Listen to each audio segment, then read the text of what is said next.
નમસ્કાર મિત્રો, અમારી ચેનલમાં તમારું હાર્દિક સ્વાગત છે। તો આજે આપણે બનાવવાના છે એકદમ ટેસ્ટી એવી લીલવાની કચોરી। તો હા, આ લીલવાની કચોરી એટલે કે લીલી તુવેરની કચોરી। તો આ કચોરી તમે ઘરે બનાવશો ને તો ખૂબ જ ટેસ્ટી બનશે, સાથે સાથે ક્રિસ્પી પણ એટલી જ છે।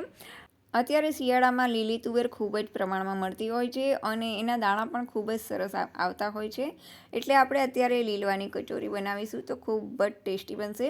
તો ચાલો હવે મોડું નથી કરવું, રેસીપી જોઈ લઈએ ફટાફટ। તો રેસીપી માટે આપણે સૌથી પહેલાં તો લીલી તુવેરના આ રીતે દાણા લેવાના છે, તમે વિડીયોમાં જોઈ શકો છો। હા, તુવેરને ફોલવામાં વાર જરૂર લાગે છે પણ એના દાણા ખૂબ જ મીઠા હોય છે। તો હવે આ દાણાને આપણે મિક્સરમાં એડ કરી અને ક્રશ કરવાના છે। આ રીતે થોડા થોડા એડ કરી લેવાના છે અને ક્રશ કરતા જવાનું છે। જો તમારી પાસે મોટો જાર હોય તો તમે મોટા જારમાં એકસાથે બધા ક્રશ કરી શકો છો, તમે વિડીયોમાં જોઈ શકો છો। આ રીતે એકદમ ઝીણું ક્રશ કરી લેવાનું છે।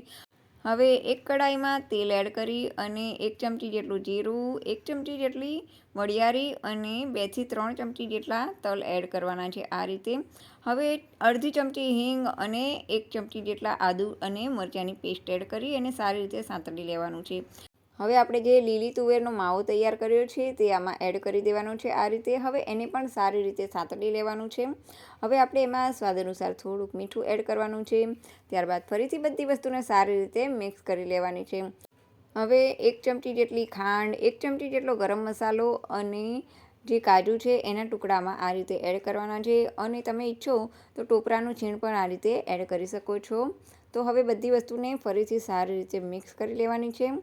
આ રીતે હવે આપણે ખટાશ માટે આમાં અડધું લીંબુ એડ કરવાનું છે। જો તમારે લીંબુ એડ ના કરવું હોય તો તમારી પાસે આમચૂરનો પાવડર હોય તો તે પણ એડ કરી શકો છો। ત્યારબાદ કોથમીર ઝીણી આ રીતે સુધારીને એડ કરી દેવાની છે। હવે બધી વસ્તુને ફરીથી એકવાર સારી રીતે મિક્સ કરી લેવાની છે।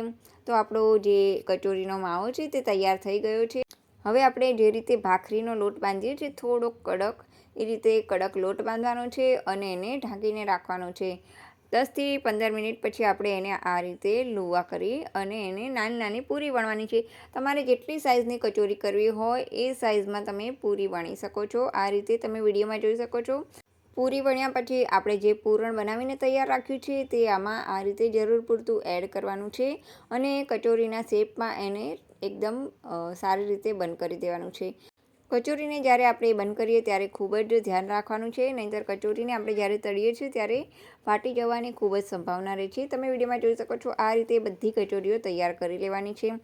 હવે આપણે એક કડાઈમાં તેલ ગરમ કરવા માટે મૂકવાનું છે। તેલને બહુ વધારે ગરમ નથી કરવાનું, મીડિયમ જ ગરમ કરવાનું છે અને જ્યારે આપણે કચોરીઓ એડ કરીએ ત્યારબાદ ગેસની આંચ એકદમ ધીમી કરી દેવાની છે, જેનાથી કચોરી તમારી એકદમ ક્રિસ્પી થશે। અને જો તમે ફાસ્ટ ગેસ પર કચોરીઓને તળી લેશો તો તમારે જોઈએ છે એવી ક્રિસ્પી કચોરી નહીં થાય, એટલા માટે આપણે બધી કચોરીને એકદમ ધીમી આંચ પર તળીને તૈયાર કરી લેવાની છે। તો તળાઈ ગયા પછી તમે કચોરીને સોસ સાથે અથવા તો ચટણી સાથે અથવા તો લીલા મરચાં સાથે સર્વ કરી શકો છો। તો છે ને એકદમ ટેસ્ટી અને એકદમ ક્રિસ્પી એવી આપણી લીલવાની કચોરી તૈયાર થઈ ગઈ છે। તો ચાલો, કોને કોને ગમ્યો છે આ વિડીયો ગમ્યો હોય તો લાઈક અને કોમેન્ટ અવશ્ય કરજો અને શેર પણ ચોક્કસ કરજો। અને હા, જો તમે અમારી ચેનલમાં નવા હોવ તો સબસ્ક્રાઈબ કરવાનું તો ભૂલતા જ નહીં। તો ચાલો, હવે આપણે ફરી મળીશું નવા વિડીયો સાથે, નવી વાનગી સાથે। ત્યાં સુધી બાય।